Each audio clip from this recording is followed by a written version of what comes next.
So I would like to call Daphne and Cheryl, and they're going to be the spokespeople for First Nations education directors, principals, and the Education Commission. Good morning, everyone. I'd like to just reflect a little bit on yesterday's session and some of the words of wisdom from our elders and our leadership. And it's really hard to remove your thinking, the way we think today, into the other thoughts of our way. So that's going to be a challenge, but it's not impossible. So we were assigned yesterday to do a little bit of homework. We had a difficulty getting our homework, but we probably dreamt about this all night. And all I could think of when I think of our way, when I think of our traditions, I was thinking of how we set up a camp. When we go out in the bush and we look for the spot that is the right place to set up a camp, and that could be our teepee, our cabin, and what's involved in those steps, and how the environment plays a role to make that happen, how the water would play a role in where we set up our camp. So I try to envision those thoughts. And I feel that it's another way of thinking, it's another way of putting our knowledge together from our way, and also thinking about the student who lives in today's society. So we're adapting our thought in some instances. So we had some questions, and some of the questions that were proposed to us was, how would our First Nation education look if we were to take over our education? Who would be involved? When I heard the elders speaking yesterday, I heard them talk about the child. The education starts in the home. The child it evolves from the time the child is born. Education starts there. When the child is sent to school, in the modern society and Western world, they say it starts at the school, but that's not true. We know it starts in the home. So we feel the people that should be involved, of course, is the child, the parents. And how many times do we help? The whole family is actually involved. When I'll give you an instance, my granddaughter is preparing for an event. Everyone is involved in that process. And so important for all of the family to engage. So we see the elders, we see the youth, we see the brother, we even see a sister who might be raising the younger sibling. So that is our way, is we're all involved. And my list is quite long, so I'm going to try to shorten it, but we use a holistic approach to education. We want to see engagement from the home to the school, so the knowledge is coming from both places. We want to see the parent involved, not just taking the child to the school and dropping them off, but to be engaged in the planning, engaged in education. We want to see our elders. Our elders are the ones that give us the tools. When we kind of go off track, they bring us back and say, we need this. We want a collaborative leadership role where our leadership can help us and guide us and give us advice also. School staff can't do it alone. The parents, the youth, the elders, the leadership, we're all involved in planning. And we can't forget that there is still external partners out there that can help. If we don't have the right tools, there are partners out there, there are stakeholders. We've seen a lot of examples yesterday with the presenters. We have to start somewhere. It's not impossible. And then the other question was what would we be teaching in education?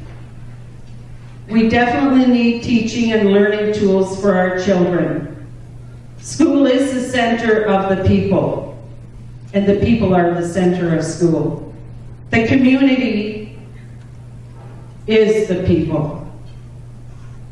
So we see an integral part of all aspects of the collective knowledge, the language that's spoken orally.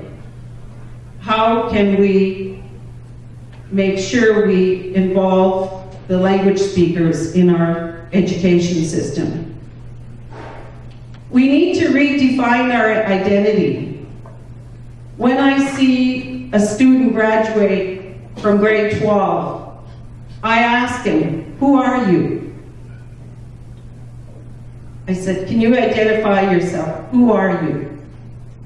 Sometimes we forget that we do have an identity. We do have a legacy of our family, traditions, our values and beliefs.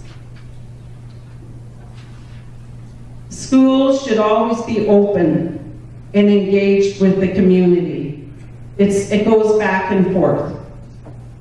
Our curriculum needs to be included with our local practices and also sharing some other knowledge stakeholders, but to understand that we do make a difference. We have role models.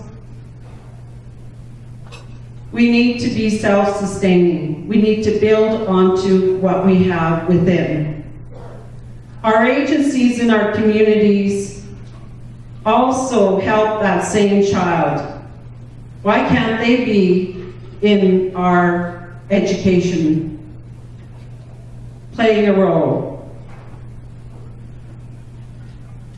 I have to say again, language is definitely a focal point for even policy making and guidelines to support our school for improvement. So when we develop that framework or the guidelines for what we want our school to look like, it's there. We want to provide the whole well-being of the child.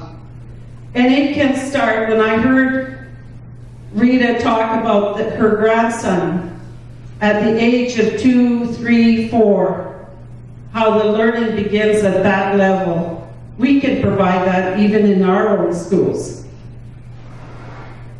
We don't want to look at grading. We want to look at how we all learn differently at different levels. Not to get caught up in, someone who is smarter than the other person. We want to be able to provide a variety of ways for learning. Of course, we now have to adapt in today's society, and we live in a Western world. When I see my grandchildren doing all these neat things, they're actually teaching me. And so we can't forget that part too, is we have to make them able to live in both worlds. Thank you.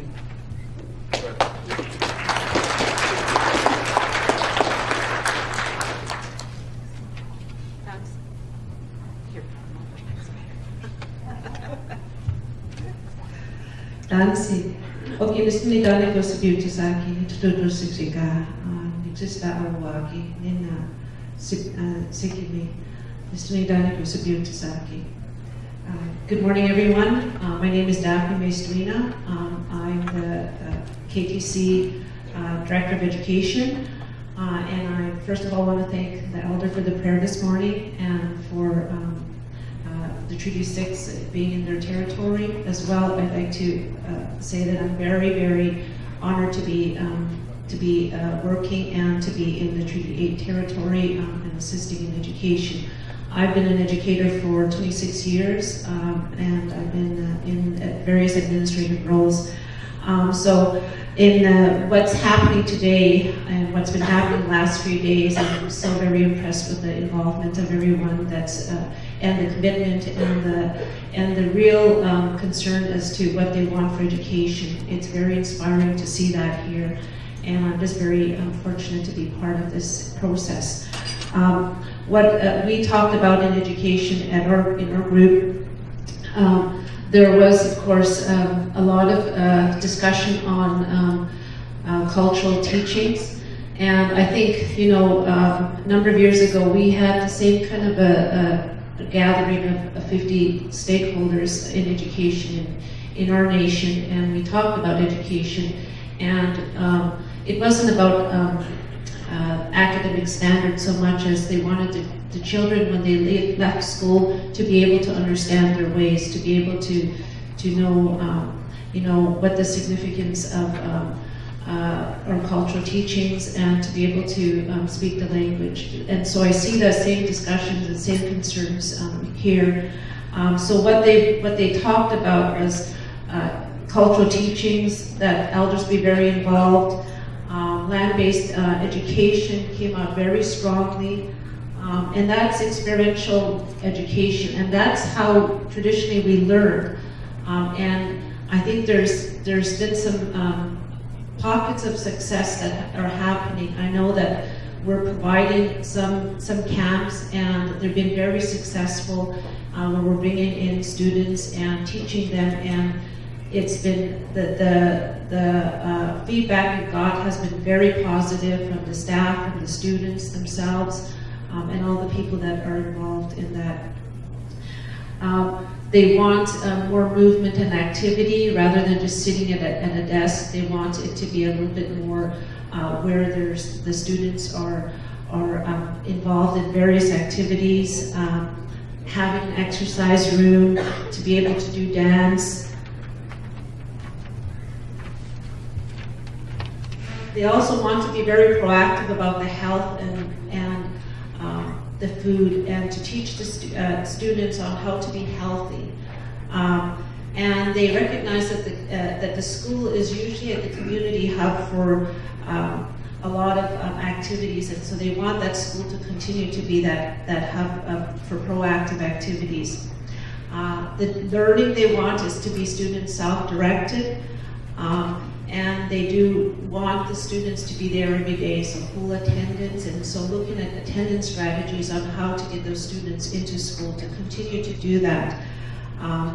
And they also want value-based in the curriculum that's being provided, and to have integrated themes and storytelling. They also would like to have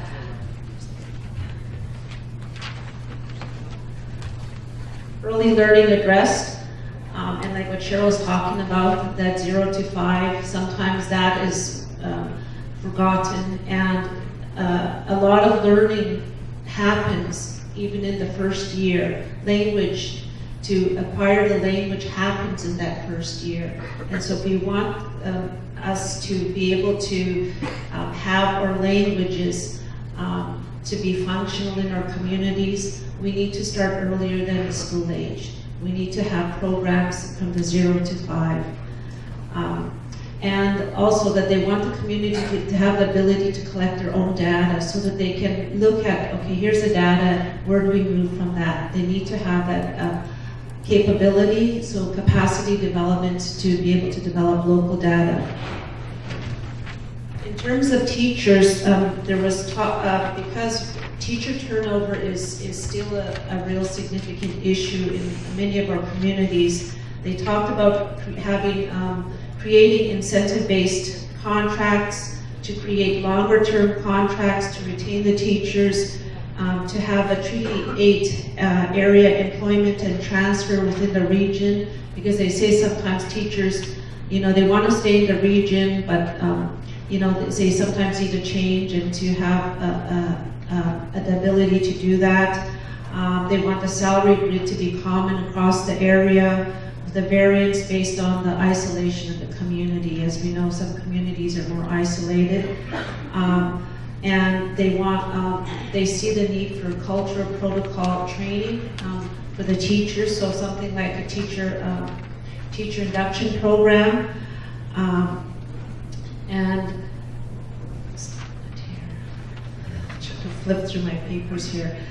And in terms of funding, they want the funding to be based on,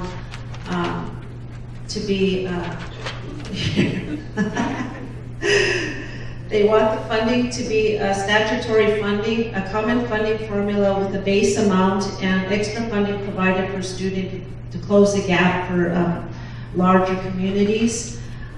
They also want funding for a breakfast and lunch program because a lot of, we do have the issues of, socioeconomic issues on our First Nations, and poverty is an issue.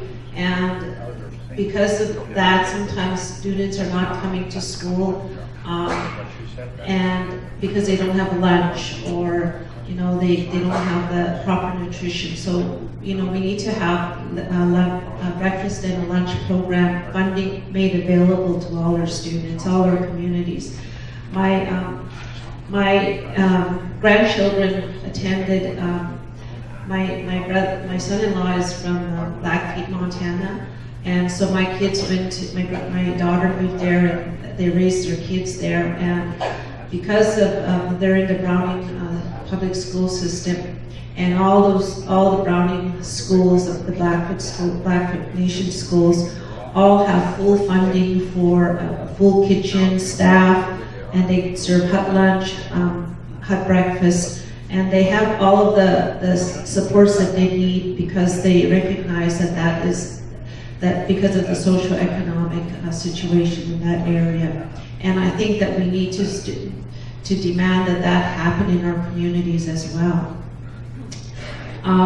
The other thing that they talked about was that they need to approach it like a Francophone Catholic system, but as a First Nation system. So for example, if 15 Francophone students were in a school, they would give the Francophones control of a part of the school and set it aside for their education.